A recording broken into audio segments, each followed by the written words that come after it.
Hello everyone, আজকে আমি চতুর্ভুজ সংক্রান্ত একটি ক্লাস নিয়ে আসছি। তো চতুর্ভুজ সম্পর্কে ইন ডিটেলস আলোচনা থাকবে আজকের ক্লাসে, এবং চতুর্ভুজ সম্পর্কিত বেশ কিছু ম্যাথও সলভ করিয়ে দেখাবো। তো চলুন আজকে প্রথমে আমরা জেনে নিই চতুর্ভুজ কাকে বলে। চতুর্ভুজের সংজ্ঞাটা হলো চারটি বাহু দ্বারা আবদ্ধ ক্ষেত্রকে, চারটি বাহু দ্বারা আবদ্ধ ক্ষেত্রকে বলা হয় চতুর্ভুজ। এখন এই চতুর্ভুজের বাহুগুলো যদি আমরা দেখি, বাহুগুলোর মানটা কত হতে পারে, সেক্ষেত্রে একটা বিষয় আছে 3, 4, 5, 6। একটা বাহুর মান হলো 3, একটা বাহুর 4, একটা বাহু 5, একটা বাহু 6। তবে এখানে একটা কন্ডিশন আছে, আমার এই চারটি মান দিয়ে চতুর্ভুজ আঁকা যাবে কি না সেটা ডিপেন্ড করবে একটা শর্তর উপরে। শর্তটা কি?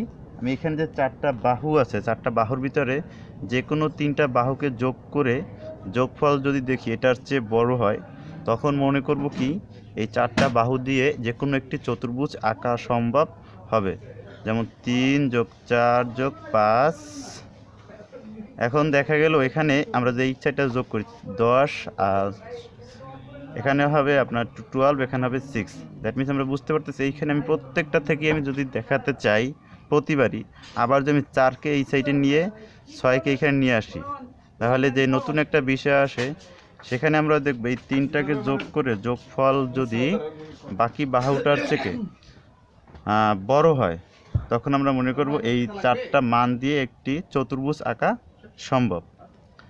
তো এটাই হলো আমার চতুর্ভুজের ক্ষেত্রে একটা কন্ডিশন। চতুর্ভুজের ক্ষেত্রে কন্ডিশন আমি আরেকবার রিপিট করতেছি। চতুর্ভুজের ক্ষেত্রে যে চারটা বাহুর মান থাকে, সেই চারটা বাহু থেকে যে কোনো তিনটা বাহুর যোগফল যদি অন্য বাহুটার চেয়ে বৃহত্তর হয়, তখন সেই মানগুলো দিয়ে একটা চতুর্ভুজ আঁকা সম্ভব হবে। এখন আসি আমরা চতুর্ভুজ কত প্রকার। চতুর্ভুজ টোটাল 4 প্রকার। চতুর্ভুজ হলো 4 প্রকার। চতুর্ভুজ কত প্রকার? 4 প্রকার। 4 প্রকার চতুর্ভুজের ভিতরে প্রথম আমরা যদি দেখি আয়ত, দ্বিতীয় হলো বর্গ, তৃতীয় হলো রম্বস, সামান্তরিক, ট্রাপিজিয়াম। তো আমরা চতুর্ভুজ কত প্রকার পেলাম? এখানে 5 প্রকার। এখানে 4 প্রকার হবে না, 5 প্রকার হবে। চতুর্ভুজ কত প্রকার পেয়েছি আমরা?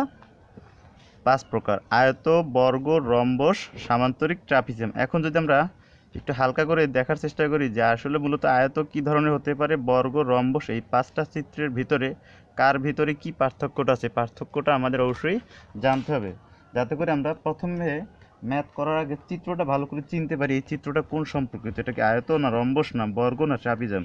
এই কারণে 4টা চিত্রের ভিতরে আলাদা আলাদা প্রত্যেকটার বৈশিষ্ট্য বিদ্যমান আছে। তো বৈশিষ্ট্যগুলো যদি আমরা চিনে ফেলি, সেক্ষেত্রে আমরা চিত্রগুলো খুব তাড়াতাড়ি আইডেন্টিফাই করতে পারবো এবং ম্যাথগুলো সলভ করতে পারবো খুব তাড়াতাড়ি। তো সেক্ষেত্রে আমরা আগে বৈশিষ্ট্যগুলো জেনে নিই। তো আয়তক্ষেত্র চিত্র যদি আমি একটু আঁকার চেষ্টা করি, এগুলো অবশ্যই পেন্সিল কম্পাস দিয়ে আঁকতে হবে। আয়তক্ষেত্র বৈশিষ্ট্যটা কি? যে চতুর্ভুজের বিপরীত বাহুগুলো পরস্পর সমান এবং সমান্তরাল। আমি বলতে চাচ্ছি এই বাহুটা এরা পরস্পর সমান হবে, এই বাহু এবং এই বাহু পরস্পর সমান ও সমান্তরাল হবে। তো আমরা বৈশিষ্ট্যটা কী বললাম? যে চতুর্ভুজের বিপরীত বাহুগুলো, এটার বিপরীত এটা, এটার বিপরীত এটা, বিপরীত বাহুগুলো সমান এবং সমান্তরাল, তাকে বলা হয় কি? আয়তক্ষেত্র। তাছাড়া এটা আরও একটা বৈশিষ্ট্য আছে, আরও প্রত্যেক 4-5টা বৈশিষ্ট্য আমি বলে দিব। তো এখানে চতুর্ভুজের ভিতর যে 4টা কোণ তৈরি হলো, এই কোণগুলো প্রত্যেকটা কোণ 90 ডিগ্রি। প্রত্যেকটা কোণ কত ডিগ্রি হবে? 90 ডিগ্রি। এক গেল আমার কি, এর বিপরীত বাহুগুলো সমান এবং সমান্তরাল। দ্বিতীয় হলো আমার প্রতিটা কোণ কী হবে? 90 ডিগ্রি বা এক সমকোণ। এরপরে আসি আমরা একটি কর্ণ। আমরা কর্ণ বলতে কি বুঝি? কর্ণ বলতে এই যে পয়েন্ট আছে এটাকে বলা হয় শীর্ষবিন্দু। শীর্ষবিন্দু দ্যাট মিন্স যে বিন্দুতে দুইটি বাহু মিলিত হয় তাকে বলা হয় শীর্ষবিন্দু। এই বাহুটা এবং এই বাহুটা, দুইটা বাহু যে বিন্দুতে মিলিত হলো তাকে বলা হচ্ছে শীর্ষবিন্দু। তো যে কোনো শীর্ষবিন্দু হতে বিপরীত শীর্ষবিন্দুর উপরে অঙ্কিত রেখাকে বলা হয় কর্ণ। এই যে কর্ণর বানানটা, এই যে কর্ণ। তো কর্ণ কয়টা হবে? একটা চতুর্ভুজের ভিতরে কর্ণ হবে কয়টা? দুইটা। এই দুইটা কর্ণ কি করে? দুইটা কর্ণ টোটাল এই চিত্রটাকে সমান দুইটি ভাগে ভাগ করে। এখানে হবে অর্ধেক, বাকি অর্ধেক হবে কি এইখানে। তা আমরা কি জানতে পারলাম? যে একটা চতুর্ভুজের কর্ণ থাকে কয়টা? দুইটি কর্ণ থাকে। আর কর্ণ দুইটির কাজ কি? কর্ণ দুইটির কাজ হলো এই চিত্রটাকে সমান ভাগে দ্বিখণ্ডিত করে। আর একটা বিষয় হলো, এইটা যদি আমার এই কর্ণটা যদি পরিমাণ যদি 5 হয় আর এইটার পরিমাণ যদি মনে করেন 5 হয়, অবশ্যই আমাদের এই ভিতরে যে দুইটা কর্ণ তৈরি আয়তক্ষেত্রের কর্ণ দুইটি সমান থাকবে। এটা যদি 5 হয় এটাও 5 হবে, তবে দুইটা কারো চেয়ে কেউ বড় ছোট হবে না। আমাদের এটা মনে রাখতে হবে যে আয়তক্ষেত্রের কর্ণ পরস্পর সমান। আর এই দুইটা প্রত্যেকটাকে সমদ্বিখণ্ডিত করে। সমদ্বিখণ্ডিত কীভাবে করে আমি বললাম, এই কর্ণটা কত? এই কর্ণটা হলো 5 সেন্টিমিটার।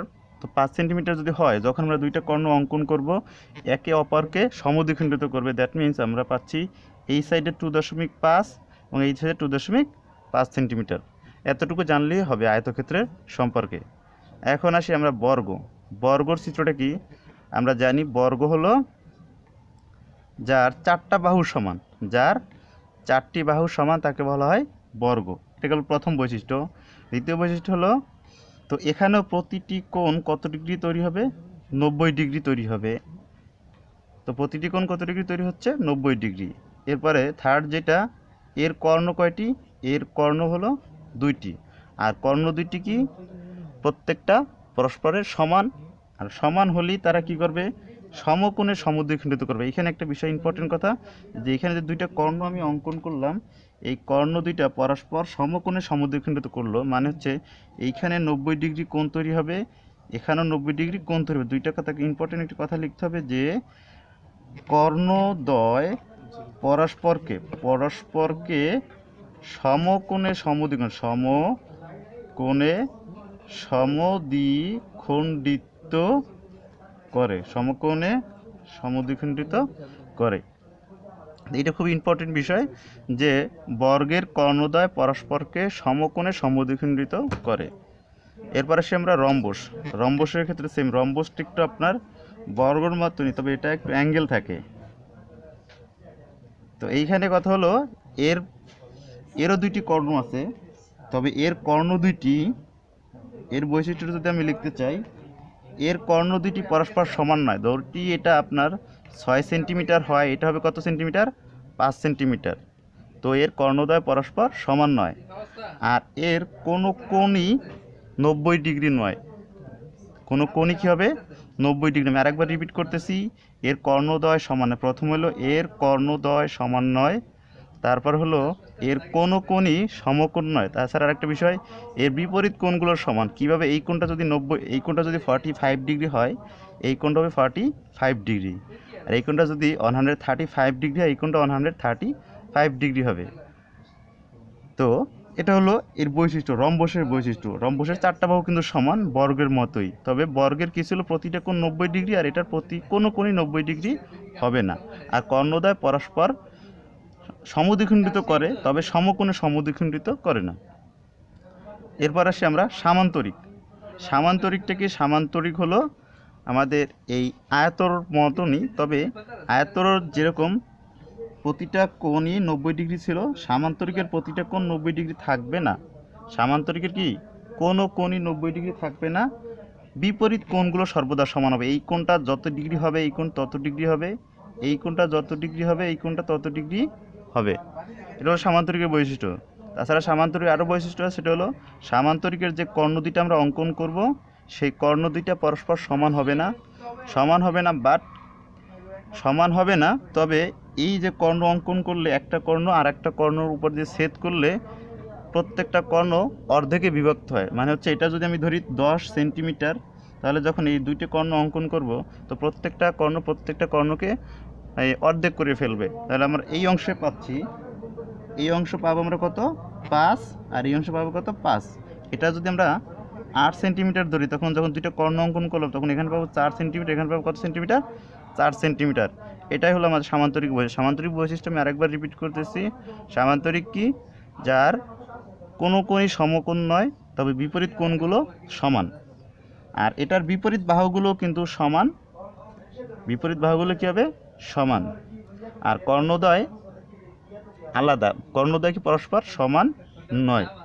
এখন লাস্ট যেটা ট্রাপিজিয়াম, ট্রাপিজিয়ামটা আমরা ট্রাপিজিয়াম এই চারটা থেকে একটু ভিন্ন। চারটা থেকে ভিন্ন বলতে আমরা বুঝি, ট্রাপিজিয়াম যদি আমি অঙ্কন করি, ট্রাপিজিয়ামের সংজ্ঞাটা হলো, ট্রাপিজিয়াম হলো যে চতুর্ভুজের একজোড়া বাহু সমান্তরাল। একজোড়া বাহু কি? সমান্তরাল। এই যে বাহুটা আছে এটা কি? সমান্তরাল। সমান্তরাল মানে হচ্ছে এই যে ভিতরে যে স্পেসটা আছে, এই স্পেসটা মানে এখানে যদি আপনার 5 সেন্টিমিটার হয়, আপনার সমান্তরাল, আমি সমান্তরালের ব্যাখ্যাটা যদি দিচ্ছি, আপনার রেল লাইনের যে দুইটা পাত আছে না, সেটা ধরতে পারেন। রেল লাইনের পাত বলতে এইখানে মাঝখানে যে ব্যবধানটা কিন্তু সমান হারে চলতেছে, এটাকে বলা হয় সমান্তরাল। মানে হচ্ছে এই দুইটা লাইন যে চলবে, কোথায় গিয়ে মিলবে না। এখানে যদি 5 সেন্টিমিটার হয়, একেবারে পথের শেষ মাথায় গিয়ে 5 সেন্টিমিটারই হবে। তো এটা সমান্তরাল। ট্রাপিজিয়ামের সংজ্ঞাটা হলো যে চতুর্ভুজের একজোড়া বাহু সমান্তরাল, আর হলো যে এই যে বাকি যে বাহু দুইটা থাকে তার হলো কি? তির্যক আকারে থাকে। এটা কিন্তু তাদের লম্ব না, নিচেরটা হলো তাদের দৈর্ঘ্য। আর যদি আমরা উচ্চতা বের করতে চাই তখন হবে কি? আমরা এই লম্ব দূরত্ব হবে আমরা কি? উচ্চতা। তো ট্রাপিজিয়াম সম্পর্কে এতটুকু জানলে হবে। তাছাড়া ট্রাপিজিয়ামের যে চারটি যে কোণ আছে, চার কোণের যোগফলে কত? 360 ডিগ্রি। এই যেখানে যে 5টা আমি চিত্র দেখালাম, 5টি চিত্রের যে 4টি কোণ আছে, প্রত্যেকটির কয়টা কোণ আছে? 4টি কোণ। এই 4টি কোণের প্রত্যেকটি চিত্রের যে 4 কোণ আছে, 4 কোণের সমষ্টি হলো 360 ডিগ্রি। 4 কোণের সমষ্টি হলো 360 ডিগ্রি। আরেকবার বলতেছি, এই 5টি যে চিত্র দেখালাম, এই 5টি চিত্রের ভেতরে প্রত্যেকটি চিত্রের যে 4টি কোণ আছে, এই 4টি কোণের যোগফল 360 ডিগ্রি। তো আমি আগামী ক্লাসে আপনাদের দেখানোর চেষ্টা করব, এখানে যে আমি 5টি চিত্র তৈরি করলাম, এই 5টি চিত্রের ক্ষেত্রফল বের করার সিস্টেমটা বা ক্ষেত্রফল বের করার ফর্মুলা এবং পরিসীমা এবং কর্ণ। ক্ষেত্রফল, পরিসীমা এবং কর্ণ, এই 3টি বিষয় আপনাদের বের করে দেখাবো আগামী ক্লাসে। সবাই ভালো থাকবেন।